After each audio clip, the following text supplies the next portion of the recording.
একদা মদিনার দুই ব্যক্তি একজন যুবককে টেনে হিঁচড়ে অর্ধ পৃথিবীর শাসক এবং খলিফা হজরত উমর রাদিয়াল্লাহু তাআলা আনহুর দরবারে হাজির করল এবং বিচার দাখিল করল যে এই যুবক আমাদের পিতাকে হত্যা করেছে, আমরা এর ন্যায় বিচার চাই।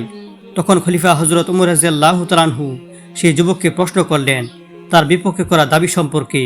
তখন সেই যুবক বলল, তাদের দাবি সম্পূর্ণ সত্য, কারণ আমি যখন সফরে বের হয়েছিলাম তখন ক্লান্তির কারণে বিশ্রামের জন্য একটি খেজুর গাছের ছায়া বসেছিলাম এবং ক্লান্ত শরীরে অল্পতেই ঘুমিয়েছিলাম।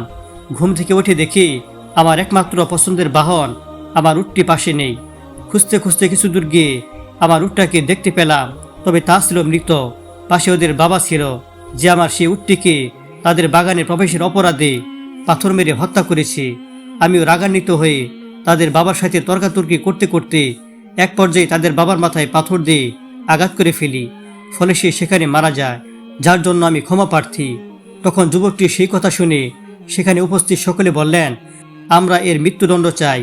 তখন হজরত উমর রাদিয়াল্লাহু তাআলা আনহু সব শুনে বললেন, উট হত্যার বদলে একটা উট নিলেই তো হতো, কিন্তু তুমি বৃদ্ধকে হত্যা করেছ, হত্যার বদলে হত্যা। এখন তোমাকে মৃত্যুদণ্ড দেওয়া হবে।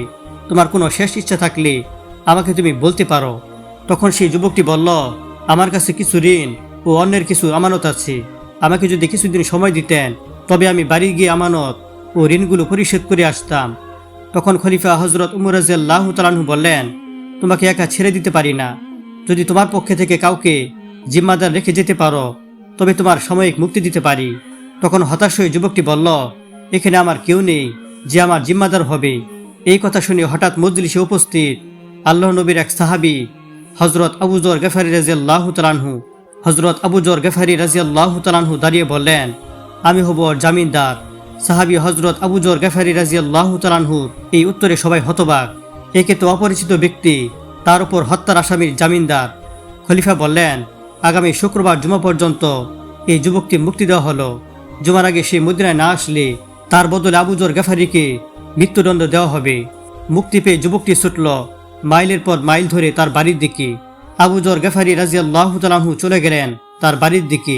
এদিকে দেখতে দেখতে জুমাবার এসে গেছে, কিন্তু সেই যুবকের কোনো খবর নেই।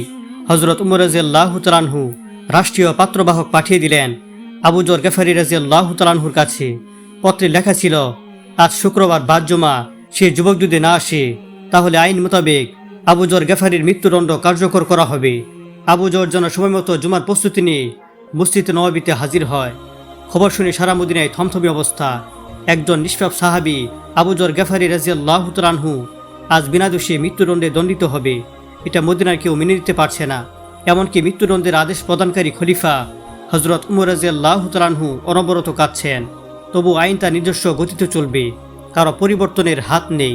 আবু যর গফারী রাদিয়াল্লাহু তাআলা আনহু তখনও নিশ্চিত মনে হাসি মুখে দাঁড়িয়ে মৃত্যুর জন্য প্রস্তুত। জল্লাদ ধীর পায়ে আবু যর রাদিয়াল্লাহু তাআলা আনহুর দিকে এগুচ্ছেন আর কান্না করছেন। আজ যেন জল্লাদের পা চলছে না, পায়ে যেন কেউ পাথর বেঁধে রেখেছে। এমন সময় এক সাহাবী জল্লাদকে বলল, হে জল্লাদ, একটু থামো। মরুভূমির ধুলার ঝড় উড়িয়ে ওই দেখো কে যেন আসছে, হতে পারে ওই লোকটাই হবে। ঘোড়াটি কাছে আসলে দেখা যায় সত্যি এটা সেই যুবকটি। সে দ্রুত খলিফার সামনে এসে বলল, হুজুর, বেয়াদবি মাফ করবেন। রাস্তায় যদি ঘোড়ার পায়ে ব্যথা না পেত তবে সঠিক সময়ে আসতে পারতাম। বাড়ি পৌঁছে গচ্ছিত আমানত ও ঋণ পরিশোধ করে এবং তারপর বাড়ি এসে বাবা মা এবং নববধূর কাছে সব খুলে বলে চিরবিদায় নিয়ে মৃত্যুর প্রস্তুতি নিয়ে মদিনার উদ্দেশ্যে রওনা দেই।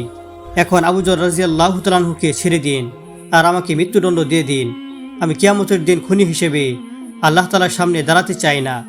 খলিফা হজরত উমর রাদিয়াল্লাহু তাআলা আনহু বললেন, তুমি জানো তোমাকে মৃত্যুদণ্ড দেওয়া হবে, তারপরও কেন ফিরে এলে? উত্তরে সেই যুবকটি বলল, আমি ফিরে এসেছি কেউ যাতে বলতে না পারে একজন মুসলমানের বিপদে আরেক মুসলমান সাহায্য করতে এগিয়ে এসে নিজে বিপদে পড়ে গিয়েছিল। এবার হজরত উমর রাদিয়াল্লাহু তাআলা আনহু হজরত আবু যর গফারী রাদিয়াল্লাহু তাআলা আনহুকে জিজ্ঞেস করলেন, আপনি কেন অচেনা সত্ত্বেও এমন জামিনদার হলেন? উত্তরে তখন আবু যর গফারী রাদিয়াল্লাহু তাআলা আনহু বললেন, পরবর্তী কেউ যেন বলতে না পারে এক মুসলমান বিপদে পড়েছিল অথচ কেউ তাকে সাহায্য করতে আসেনি। এমন কথা শুনে হঠাৎ বৃদ্ধের দুই সন্তানের মাঝে একজন বলে উঠলেন, হে খলিফা, আপনি তাকে মুক্ত করে দিন, আমরা তার উপর করা দাবি তুলে নিলাম। তাদের কথা শুনে হজরত উমর রাদিয়াল্লাহু তাআলা আনহু বললেন, কেন? তাদের মাঝে একজন বলে উঠল, কেউ যেন বলতে না পারে একজন মুসলমান ভুল করে নিজে স্বীকার করে ক্ষমা চাওয়ার পরেও অন্য মুসলমান তাকে ক্ষমা করেনি। সুবহানাল্লাহ। একদিন হযরত মুহাম্মদ সাল্লাল্লাহু আলাইহি সাল্লামের কাছে একজন মুসলিম এবং একজন ইহুদি জমি সংক্রান্ত একটি বিষয়ে ফয়সালা করতে এলেন।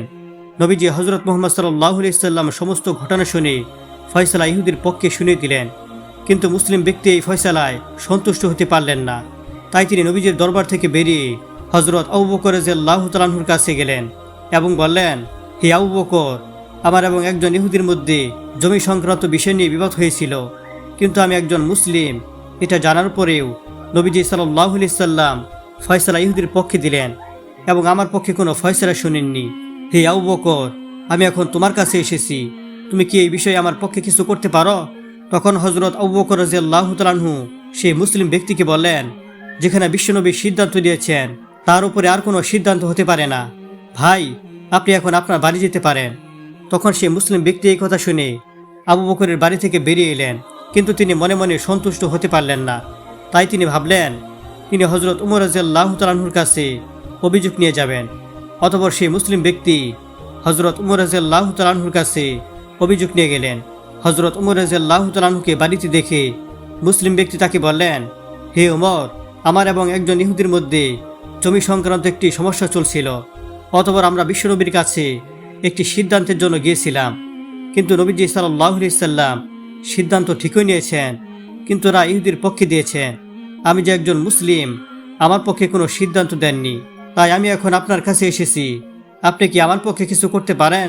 তখন হযরত উমর রাদিয়াল্লাহু তাআলা আনহু আর কিছু বললেন না এবং মুসলিম ব্যক্তিকে বললেন, ঠিক আছে ভাই, আপনি একটু অপেক্ষা করুন, আমি বাড়ি থেকে একটি সিদ্ধান্ত নিয়ে আসছি। এই বলে হযরত উমর রাদিয়াল্লাহু তাআলা আনহু ঘরের ভেতরে চলে গেলেন। কিছুক্ষণ পর হযরত উমর রাদিয়াল্লাহু তাআলা আনহু একটি বড় তলোয়ার নিয়ে বাড়ি থেকে বের হলেন এবং এক আঘাতেই তার শরীর থেকে মাথা আলাদা করে দিলেন এবং বললেন, তোমার এত বড় সাহস, যে সিদ্ধান্ত বিশ্বনবী নিয়েছেন তার বিরুদ্ধে তুমি আমার কাছে অভিযোগ নিয়ে এসেছ? তোমার বেঁচে থাকার কোনো অধিকার নেই। হযরত উমর রাদিয়াল্লাহু তাআলা আনহু নবীজির জন্য এত পাগল ছিলেন, নবীজিকে এত ভালোবাসতেন যে নবীজির সকল সিদ্ধান্ত তিনি চোখ বন্ধ করে মেনে নিতেন। একদিন হযরত উমর রাদিয়াল্লাহু তাআলা আনহু রাস্তা দিয়ে হেঁটে যাচ্ছিলেন। সেই রাস্তা দিয়ে একজন ইহুদি ব্যক্তি মদ পান করে হাঁটছিলেন। ইহুদি ব্যক্তি যখন দেখলেন যে দূর থেকে হযরত উমর রাদিয়াল্লাহু তাআলা আনহু এই রাস্তা দিয়ে আসছেন, তখন ইহুদি ব্যক্তি থরথর করে কাঁপতে লাগলেন এবং আল্লাহ তাআলার কাছে বলতে লাগলেন, হে আল্লাহ, আপনি আমাকে উমরের হাত থেকে বাঁচিয়ে দিন। উমর যদি জানতে পারেন যে আমার হাতে মদের বোতল আছে, তাহলে তিনি আমাকে মুহূর্তের মধ্যে শেষ করে দেবেন।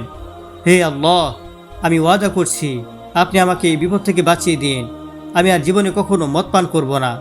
কিছুক্ষণ পর হযরত উমর রাদিয়াল্লাহু তাআলা আনহু সেই লোকটির একেবারে কাছে চলে গেলেন এবং লোকটির হাতে একটি বোতল দেখে জিজ্ঞেস করলেন, হে ভাই, আপনার হাতে এটি কিসের বোতল? তখন ইহুদি লোকটি জবাব দিল, হে ওমর, আমার হাতে এটি দুধের বোতল। তখন হযরত উমর রাদিয়াল্লাহু তাআলা আনহু সেই লোকটিকে বললেন, তাহলে আপনি আপনার বোতলের মুখ খুলে একটু উল্টো করে দেখান। তখন সেই ইহুদি ব্যক্তি ভয়ে থরথর করে কাঁপতে লাগলেন এবং বোতলের মুখ খুলে যখন মাটিতে উল্টো করে ফেলতে লাগলেন, তখন তাজা দুধ ভেতর থেকে বেরিয়ে আসতে লাগলো। সুবহানাল্লাহ।